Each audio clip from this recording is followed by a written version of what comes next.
ರಾಜ್ಯದಲ್ಲಿ 31 ವರ್ಷಗಳ ಬಳಿಕ ರಾಮ ಜನ್ಮಭೂಮಿ ಹೋರಾಟದ ಪ್ರಕರಣಕ್ಕೆ ಮರು ಜೀವ ಕೊಡುವಂತಹ ಒಂದು ಕೆಲಸ ಆಗಿದ್ದು ನಾನಾ ರೀತಿಯ ಚರ್ಚೆಗೆ ಆಸ್ಪದವಾಗಿದೆ.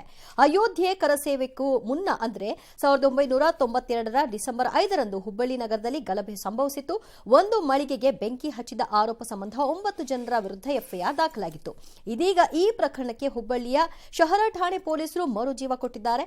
ಘಟನೆ ನಡೆದ 31 ವರ್ಷದ ಬಳಿಕ 52 ವರ್ಷದ ಆರೋಪಿ ಶ್ರೀಕಾಂತ್ ಪೂಜಾರಿಯನ್ನ ಪೊಲೀಸರು ಬಂಧಿಸಿದ್ದಾರೆ.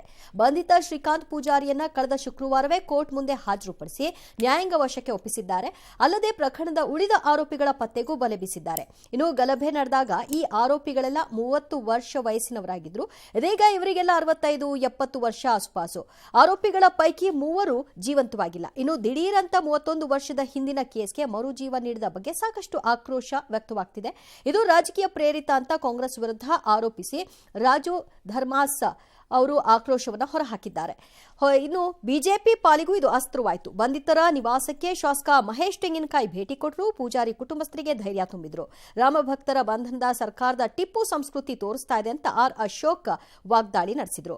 ಇದು ರಾಜಕೀಯ ಷಡ್ಯಂತ್ರ, ಜೇನುಗೂಡಿಗೆ ಕೈ ಹಾಕಬೇಡಿ ಅಂತ ಉಡುಪಿ ಶಾಸಕ ವಾರ್ನಿಂಗ್ ಕೊಟ್ಟಿದ್ದಾರೆ. ಆದರೆ ಇದರಲ್ಲಿ ರಾಜಕೀಯ ಇಲ್ಲ. ಇಂಥ ಟೈಮ್ನಲ್ಲಿ ಯಾರಾದರೂ ಹಾಗೆ ಮಾಡ್ತಾರಾ? ಆಕಸ್ಮಿಕ ಆಗಿರಬಹುದು ಅಂತ ಗೃಹ ಸಚಿವರು ಸ್ಪಷ್ಟಪಡಿಸಿದ್ದಾರೆ. ಆ್ಯಕ್ಚುಲಿ 7 ತಾರೀಕು ಅದು ಫುಲ್ ಗಲಾಟೆ ಹತ್ರ ಎಲ್ಲಿ ನೋಡಿದಲ್ಲಿ ಬೆಂಕಿ ನಾವು ಬೆಂಕಿ ಹಾರಿಸಿದ್ದೀವಿ, ಜನಕ್ಕೆ ತೊಗೊಂಡು ಬಂದಿದ್ದೀವಿ. ನಮ್ಮ 30 ವರ್ಷ ಈ ಕೋರ್ಟ್ನಲ್ಲಿ ಹೋಗೈತೆ ನೋಡಿ ಆ ಕೇಸ್. ಒಂದು 10-12 ಕೇಸ್ ರೀ ನಮ್ಮ ಮೇಲೆ. ಆದ್ರೂ ಅಲ್ಲ ಜನಕ್ಕೆ ಖುಷಿ ಆಗ್ತದಲ್ರಿ. ರಾಮ ಮಂದಿರ ಅದು ಒಂದು ದೊಡ್ಡದಲ್ಲ. ಇಷ್ಟೆಲ್ಲ ನಮ್ಮ ಲೈಫ್ ಹಾಳಾದ್ರೂ ಒಂದು ರಾಮ ಮಂದಿರ ಆತ್ಮ ಸಾಕಂದ್ರೆ ಒಂದು ಇದ್ರ ಮೇಲೆ ನಾವು ಹೋಗ್ತಾ ಇದ್ದೀವಿ ಸರ್. ಈಗ ಮಾಡಬಾರ್ದಿತ್ತು ಏನು ಸರ್, ಮಾಡಬಾರ್ದಿತ್ತು ನಾವು ಹೇಳ್ತೇವೆ ಸರ್. ಕಾನೂನು ಅವ್ರಿಗೆ ತಿಳಿಬೇಕಲ್ಲ. ನಾನು ಕೂಡ ಅಯೋಧ್ಯೆ ಕರಸೇವೆಯಲ್ಲಿ ನಾನು ಕೂಡ ಭಾಗಿಯಾಗಿದೆ. ಆ ಸಂದರ್ಭದಲ್ಲಿ ಲಕ್ಷಾಂತರ ಜನ ಬಲಿದಾನ ಆಗಿದೆ. ಆದರೆ ಈಗ ಕಾಂಗ್ರೆಸ್ ಸರ್ಕಾರ ಅದನ್ನ ಭಯಭೀತಿ ಮಾಡೋ ಅಂಥದಕ್ಕೆ ಹೊರಟಿದೆ. 20-30 ವರ್ಷ ಆದಮೇಲೆ ಹುಬ್ಬಳ್ಳಿಯಲ್ಲಿ ರಾಮ ಜನ್ಮಭೂಮಿ ಹೋರಾಟದಲ್ಲಿ ಯಾರ್ಯಾರು ಪಾಲ್ಗೊಂಡಿದ್ರು ಕಾರ್ಯಕರ್ತರನ್ನ ಅರೆಸ್ಟ್ ಮಾಡಿ ಜೈಲಿಗಟ್ಟಿದ್ದಾರೆ. ರಾಮ ಭಕ್ತರ ಮೇಲೆ ಕೇಸ್ಗಳನ್ನು ಹಾಕೋ ಮುಖಾಂತರ ಅದರಿಂದ ಸರ್ಕಾರ ದ್ವೇಷದ ರಾಜಕಾರಣವನ್ನು ಮಾಡಿದ್ರೆ ಅದು ಪ್ರತಿಫಲವನ್ನು ನೀವು ಅನುಭವಿಸ್ಬೇಕಾಗ್ತದೆ. ಆ ಥರ ಏನಿಲ್ಲ. ಹಳೆ ಕೇಸ್ಗಳನ್ನೆಲ್ಲ ಕ್ಲಿಯರ್ ಮಾಡಬೇಕು ಅಂತೇಳಿ ಒಂದು ಸಂದೇಶ ಕೊಟ್ಟಿದ್ದೇವೆ. ಅದರಲ್ಲಿ ಹುಬ್ಳಿನಲ್ಲಿ ಸುಮಾರು 32 ಕೇಸ್ಗಳನ್ನು ಪೆಂಡಿಂಗ್ ಇದ್ದದ್ದು ಕೇಸ್ಗಳನ್ನೆಲ್ಲ ಓಪನ್ ಮಾಡಿ ಅದನ್ನು ಕ್ಲಿಯರ್ ಮಾಡುವಾಗ ಇದು ಅದರೊಳಗಡೆ ಬಂದಿದೆ. ಹಿಂದೂ ಕಾರ್ಯಕರ್ತರು, ಇನ್ನೊಂದು ಕಾರ್ಯಕರ್ತರು ಆ ಥರ ಯಾರನ್ನು ಆ ಬಣ್ಣ ಕಟ್ಟೋದು ಸೂಕ್ತ ಅಲ್ಲ ಅಂಥೇಳಿ ನಾನು ಹೇಳೋದಕ್ಕೆ ಬಯಸ್ತೇನೆ. ಆಕಸ್ಮಿಕವಾಗಿ ಆಗಿರ್ಬೋದು ಅಷ್ಟೇ. ಇದು ಉದ್ದೇಶಪೂರ್ವಕವಾಗಿ ಮಾಡಿದ್ದಲ್ಲ. ಅವರೊಬ್ಬರನ್ನೇ ಮಾಡಿದರೆ ನಾನು ಒಪ್ಕೊಳ್ತಾ ಇದ್ದೆ. ಓಕೆ, ಉದ್ದೇಶಪೂರ್ವಕವಾಗಿ ಹಳೆ ಕೇಸ್ನ ಕ್ಲಿಯರ್ ಮಾಡ್ತಾ ಇದ್ರಂತೆ. ಹಿಂದೂ ಇವರನ್ನ ಟಾರ್ಗೆಟ್ ಅಲ್ವಂತೆ. ಹಳೆ ಕೇಸ್ಗಳು ಹಾಗಿದ್ರೆ ಸೆಲೆಕ್ಟಿವ್ ಆಗಿ ಮಾತ್ರ ಆಗುತ್ತಾ? ಇಲ್ಲ, ಹಳೆ ಕೇಸ್ಗಳಿಗೆ ಮರುಜೀವ ಕೊಡಬಾರ್ದು ಅಂತ ಏನೂ ಇಲ್ಲ. 30-40 ವರ್ಷಗಳದ್ದು ಎಷ್ಟೋ ಕೇಸ್ಗಳಿದೆ. 25 ವರ್ಷಗಳಾದ್ಮೇಲೆ ಒಬ್ಬ ಮರ್ಡ್ರ್ ಮಾಡಿದಂಥವ್ನು ಸಿಕ್ಕಿರ್ತಾನೆ. ಅವ್ನು 20ನೇ ವರ್ಷಕ್ಕೆ ಮರ್ಡರ್ ಮಾಡ್ಬಿಟ್ಟು 50ನೇ ವರ್ಷದಲ್ಲಿ ಸಿಕ್ಕಾಕೊಂಡಿರ್ತಾನೆ. ಬಿಡೋಕ್ಕಾಗಲ್ಲ. ಬಟ್ ಈಗ ಹೆಂಗಾಗಿದೆ ಅಂತಂದರೆ ಕೋರ್ಟಿಗೆ ಪ್ರೊಡ್ಯೂಸ್ ಮಾಡಾಗಿದೆ, ನ್ಯಾಯಾಂಗ ಬಂಧನಕ್ಕೆ ಕೊಟ್ಟಾಗಿದೆ. ಈಗ ಅದು ಆಕಸ್ಮಿಕ ಅಂತ ಹೇಳ್ಬಿಟ್ಟು ನೀವು ಏನೂ ಮಾಡೋಕ್ಕಾಗಲ್ಲ. ಯಾಕಂದರೆ ಕೋರ್ಟಿಗೆ ಹೋಗಿ ಆಯ್ತದು, ನ್ಯಾಯಾಂಗ ಬಂಧನಕ್ಕೆ ಕೊಟ್ಟಾಯಿತು. ಒಂಥರ ಇಕ್ಕಟ್ಟಿಗೆ ಸಿಕ್ಕಾಕೊಂಡಿದ್ದಾರೆ. ಕೋಲ್ ಕೊಟ್ಟು ಹೊಡೆಸ್ಕೊಳ್ಳೋದಂದ್ರೆ ಇದೇ ಇರಬೇಕು. ಒಂದು ಕಡೆಗೆ ಲೀಡರ್ಸ್ಗಳ ಹೇಳಿಕೆಗಳು, ರಾಮ ಇಲ್ಲ, ಇದನ್ನು ಅಲ್ಲೇ ಯಾಕೆ ಪೂಜೆ ಮಾಡೋಕ್ಕೆ ಹೋಗಬೇಕು ಅಂತೇಳಿ. ನಿಮ್ಗೆ ಹೋಗಿ ಅಂತ ಹೇಳಿದವ್ರು ಯಾರು? ಹೋಗೋರು ಹೋಗ್ತಾರೆ, ನೀವು ಬಾಯಿ ಮುಚ್ಕೊಂಡಿದ್ರೆ ಸಾಕಿಲ್ಲಿ. ಇಲ್ಲಿ ಕೇಸ್ಗಳನ್ನು ಓಪನ್ ಮಾಡ್ತಾ ಇದ್ದಾರೆ ಅಂತೇಳಿ. ಹೊಡೆಸ್ಕೊಳ್ಳೋಕೆ ಏನೇನು ತಯಾರಿಗಳು ಬೇಕೋ ಆ ಎಲ್ಲ ತಯಾರಿಗಳನ್ನು ಕಾಂಗ್ರೆಸ್ ಮಾಡ್ಕೊಳ್ತಾ ಇರೋಂಗಿದೆ. ವಾಪಸ್ ತಗೊಳ್ಳಿ, ಏನು ತಪ್ಪಿದೆ? ಮರುಜೀವ ಕೊಡಬೇಕಲ್ವಾ? ಎಲ್ಲವೂ ತಗೊಳ್ಬೇಕು. ಪೊಲೀಸ್ ಜೀಪಿಗೆ ಬೆಂಕಿ ಹಚ್ಚಿದ್ದು ತಗೋಬೇಕು, ಪೊಲೀಸರ ಮೇಲೆ ಹೊಡೆದಿದ್ದು ತಗೋಬೇಕು, ಪೊಲೀಸ್ ಸ್ಟೇಷನ್ಗೆ ನುಗ್ಗಿದ್ದು ತಗೋಬೇಕು, ಪೊಲೀಸರ ಮೇಲೆ ಕಲ್ಲು ಹಾಕಿದ್ದು ತಗೋಬೇಕು. ಇವೆಲ್ಲ ತಗೋಬೇಕು. ಸಾರ್ವಜನಿಕ ಆಸ್ತಿ ಪಾಸ್ತಿ ಹಾಳು ಮಾಡಿದ್ರಲ್ಲ ಅದನ್ನೂ ತಗೋಬೇಕು. ಕೇವಲ ಇವರಷ್ಟೇ ಯಾಕೆ? ಅದೇ ಜನ ಕೇಳೋದು. ಉತ್ತರ ಕೊಡಿ ಅಷ್ಟೇ. ಇನ್ನು ಸಾರ್ವತ್ರಿಕ ಚುನಾವಣೆಯ ಸನಿಹದಲ್ಲಿ ಹೊಸ ವರ್ಷದ ಮೊದಲ ದಿನವೇ ಡಿಸಿಎಂ ಡಿಕೆ ಶಿವಕುಮಾರ್ ಅವರಿಗೆ ಸಿಬಿಐ ಬಿಗ್ ಶಾಕ್ ಕೊಟ್ಟಿದೆ. ಡಿಕೆ ಶಿವಕುಮಾರ್ ವಿರುದ್ಧದ ಅಕ್ರಮ ಗಳಿಕೆ ಪ್ರಕರಣದಲ್ಲಿ ರಾಜ್ಯ ಸರ್ಕಾರ ಈಗ ತನಿಖೆಗೆ ನೀಡಿದಂತ ಪೂರ್ವಾನುಮತಿ ಹಿಂಪಡೆದಿದ್ರೂ ಕೂಡ ಸಿಬಿಐ ಸುಮ್ಮನಿಲ್ಲ. ಅದು ಏನು ಪ್ರಯೋಜನ ಆಗಲ್ಲ ಅಂತ ಅವತ್ತೇ ಹೇಳ್ತಾ ಇದ್ದಿದ್ದು ಸಿಬಿಐ. ಈ ಪ್ರಕರಣದ ತನಿಖೆಯನ್ನು ಸಿಬಿಐ ಮುಂದುವರೆಸಿದೆ. ಕೇರಳ ಮೂಲದ ಜೈ ಹಿಂದ್ ಚಾನೆಲ್ನಲ್ಲಿ 25 ಲಕ್ಷ ರೂಪಾಯಿ ಹಣವನ್ನು ಡಿಕೆ ಶಿವಕುಮಾರ್ ಮತ್ತು ಅವರ ಪತ್ನಿ ಉಷಾ ಅವರು ಮತ್ತೆ ಪುತ್ರ ಹೂಡಿಕೆಯನ್ನು ಮಾಡಿರ್ತಾರೆ. ಈ ವಿಚಾರವನ್ನು ಡಿಕೆ ಶಿವಕುಮಾರ್ ಅಧಿಕೃತವಾಗಿಯೇ ಘೋಷಣೆ ಮಾಡ್ಕೊಂಡಿರ್ತಾರೆ. ಡಿಕೆ ಶಿವಕುಮಾರ್ ಅವರು ಹೂಡಿಕೆ ಮಾಡಬಹುದು, ಅವರಿಗೆ ವ್ಯವಹಾರದಿದೆ. ಬಟ್ ಪತ್ನಿಯವರಿಗೆ ಎಲ್ಲಿಂದ ಬಂತು ದುಡ್ಡು, ಮತ್ತೆ ಮಗನಿಗೆ ಎಲ್ಲಿಂದ ಬಂತು, ಆಗ ವಯಸ್ಸು ಎಷ್ಟಿತ್ತು, ಎಲ್ಲ ಇಂಪಾರ್ಟೆಂಟ್ ಆಗುತ್ತೆ.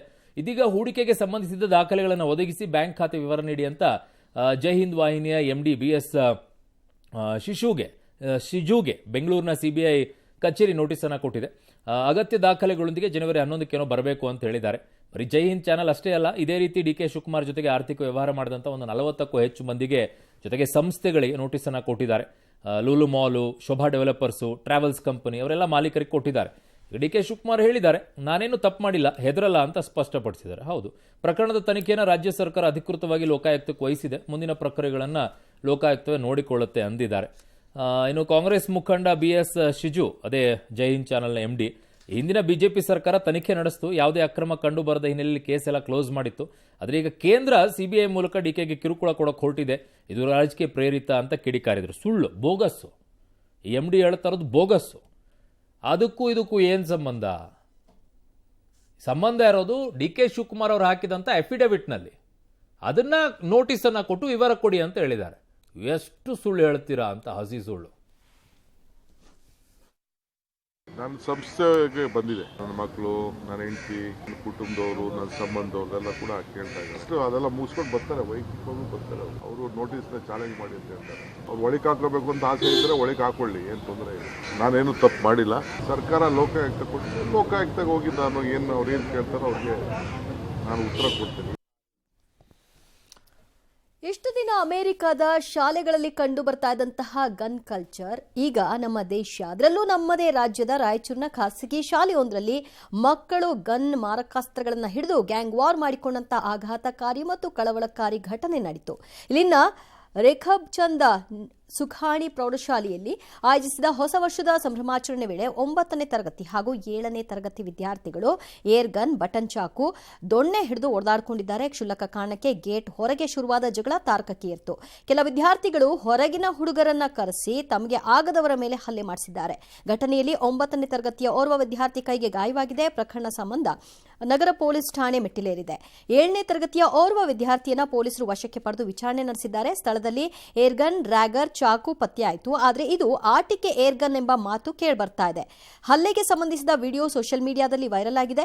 ಘಟನೆ ಬಳಿಕ ಪೋಷಕರು ತೀವ್ರ ಕಳವಳವನ್ನ ವ್ಯಕ್ತಪಡಿಸಿದ್ದಾರೆ. ಆಡಳಿತ ಮಂಡಳಿಯವರನ್ನ ಪ್ರಶ್ನಿಸಿದ್ರೆ ಬೇಜವಾಬ್ದಾರಿಯ ಉತ್ತರ ಕೊಡ್ತಿದ್ದಾರೆ. ಬೇಕಿದ್ರೆ TC ತಗೊಂಡು ಹೋಗಿ ಅಂತಾರೆ. ನನ್ನ ಮಗನ ತಪ್ಪು ಇಲ್ಲದಿದ್ರೂ ಕೂಡ ಕ್ರಮ ಆಗಿದೆ, ಮುಂದೇನ್ ಮಾಡೋದು ಅನ್ನೋದು ಕೆಲ ಪೋಷಕರ ಅಳಲು. ಸ್ಥಳಕ್ಕೆ DDPI BEO ಭೇಟಿ ಕೊಟ್ಟು ಪರಿಶೀಲಿಸಿದ್ದಾರೆ. ಪೊಲೀಸರಿಂದ ಮಾಹಿತಿ ಪಡೆದಿದ್ದಾರೆ. ಶಾಲೆ ವಿರುದ್ಧ ಕ್ರಮದ ಸುಳಿವನ್ನು ಕೂಡ ಕೊಟ್ಟಿದ್ದಾರೆ. ಬೆಳಗ್ಗೆ ಸ್ಕೂಲ್ಗೆ ಅಂತ ಹೋಗ್ಯಾರ ಸರ್. ಸೈಕಲ್ ತೊಗೊಂಡು ಹೋಗ್ತಾರೆ ಹುಡುಗರು. ಅಲ್ಲಿ ಬೈಕ್ ಟಚ್ ಆಗಿದೆ ಸರ್. ಕಾಲಿಗೆ ಟಚ್ ಆದ್ಮೇಲೆ ಕೇಳೇನ ಅವನಿಗೆ, ಅದು ಚಾಕ್ ತೊಗೊಂಡು ಕೇಶ್ ಓಡಕ್ಕೆ ಬಂದಾನ ಸರ್. ಡೈರೆಕ್ಟ್ ಹೊಟ್ಟಿಗೆ ಏಟ್ ಬಿದ್ದದ, ಸ್ವಲ್ಪ ಅಂದರೆ ಪಂಚ್ ಹೊಡೆದಾರೆ ಸರ್. ಹೊಟ್ಟಿಗೆ, ಕೈಗೆ ಸ್ವಲ್ಪ ಚೂರು ಏಟ್ ಬಿದ್ದದ. ಮುಖ್ಯೋಪಾಧ್ಯಾಯರಿಗೆ ಹೇಳಿದ್ದೇನೆ, ಇಂಥ ಯಾವುದೇ ಅಹಿತಕರ ಘಟನೆಗಳು ಶಾಲೆಯಲ್ಲಿ ಆಗಿಕೊಡೋದು ಅಂತ ಹೇಳಿದ್ದೇವೆ. ನಾವು ನೋಟಿಸ್ ಕೊಡ್ತೇವೆ. ನಾವು CC ಕ್ಯಾಮ್ರಾ ಇಲ್ಲ, ಏನೂ ಇಲ್ಲಲ್ಲ ಸರ್. CC ಕ್ಯಾಮ್ರಾಗಳು ಹೊರಗಡೆ ಹಾಕ್ಲಿಕ್ಕೆ ನಾವು ಅದನ್ನು ಸ್ವಲ್ಪ ಕ್ರಮ ಕೈಗೊಳ್ತೇವೆ. ಈಗಾಗಲೇ ಪೊಲೀಸ್ ಸ್ಟೇಷನ್ನಲ್ಲಿ ದಾಖಲಾಗಿದೆ ಕೇಸಿಗೆ. ಕಾನೂನು ಕ್ರಮ ಕೈಗೊಳ್ಳೋದು ತಗೋತಾರೆ ನಾವು. ತೋರಿಸಿ ಇನ್ನೊಂಚೂರು ದೊಡ್ಡ ದೊಡ್ಡ ಮೂವಿಗಳಲ್ಲೆಲ್ಲ ತೋರಿಸ್ತಿರಲ್ಲ, ಮಕ್ಕಳು ಗನ್ ಹಿಡ್ಕೊಂಡು ಹೊಡೋದ್ರು, ಮಚ್ಚ ಹಿಡ್ಕೊಂಡು ಬಂದರು ಮಕ್ಕಳು, ಆ ಮಗು ಸಣ್ಣ ಮಗು ದೊಡ್ಡದಾಗಿ ಬೆಳ್ಕೊಂಡು ಗ್ಯಾಂಗ್ಸ್ಟರ್ ಆಗ್ಬಿಟ್ಟು ಗ್ಯಾಂಗ್ ಎಲ್ಲ ತೋರಿಸ್ತಿಲ್ಲ ಮೂವಿಗಳು. ತೋರಿಸಿ ಅದರ ಪ್ರಭಾವಗಳು ಇನ್ನೇನೇನಾಗುತ್ತೆ ಮಕ್ಕಳ ಮೇಲೆ ಅಂತ ಗೊತ್ತಾಗುತ್ತೆ. ಒಂದು ಯುವ ಸಮುದಾಯವನ್ನು ಹಾಳು ಮಾಡಾಗಿತ್ತು. ಆ ಸಮುದಾಯ ಅಂತೂ ಕೇಳೋರಿಲ್ಲ, ಹೇಳೋರಿಲ್ಲ, ಅಪ್ಪ ಅಮ್ಮನ ಮಾತೇ ಕೇಳೋ ಪರಿಸ್ಥಿತಿಯಲ್ಲಿಲ್ಲ. ಇನ್ನು ಶಾಲೆ ಮಕ್ಕಳು ಈಗ ಆ ಮೂವಿಗಳಲ್ಲಿ ತೋರಿಸ್ತಾ ಇದ್ದೀರಾ, ಸಣ್ಣ ಮಕ್ಕಳಿಂದನೇ ಗನ್ ಹಿಡಿಯೋದು ತೋರಿಸ್ತಾ ಇದ್ದೀರಾ. ಈಗ ಮಕ್ಕಳು ಅದನ್ನೇ ಮಾಡ್ತಾ ಇವೆ. ಅವಕ್ಕೇನು ಗೊತ್ತು ನಾಳೆ ಹೋದರೆ ನನ್ನ ಹಣೆ ಬರ ಏನಾಗುತ್ತೆ ಅಂತ ಹೇಳಿ. ಮೂವಿಯಲ್ಲಿ ನೋಡಿರ್ತಾವೆ, ನಾನು ದೊಡ್ಡವನಾದ್ಮೇಲೆ ನನಗೆ ಹಿಂಗೆ ಇರುತ್ತೆ, ಸೈಡಿಗೆಲ್ಲ ಗನ್ಸ್ ಎಲ್ಲ ಹಿಡ್ಕೊಂಡು ಬಂದಿರ್ತಾರೆ. ಆ ಮೈಂಡ್ ಸೆಟ್ಟಲ್ಲಿ ಹಾಳು ಮಾಡ್ತಾ ಇದ್ದೀರಾ, ಹಾಳು ಮಾಡಿ. ಅದು ಇನ್ನೂ ಎಷ್ಟು ಹಾಳು ಮಾಡಬೇಕಾಗಿದೆಯೋ ಮಾಡಿ. ನನಗಂತೂ ಈ ಚಿತ್ರಗಳ ಮೂವಿಗಳಿದಾವಲ್ಲ, ಅದರಲ್ಲಿ ಇಂಥ ತೋರಿಸ್ತಾರಲ್ಲ, ಅದಕ್ಕೆ ಭಾಳ ಕೋಪ ಬರುತ್ತೆ ಇಂಥ ವಿಚಾರಕ್ಕೇ.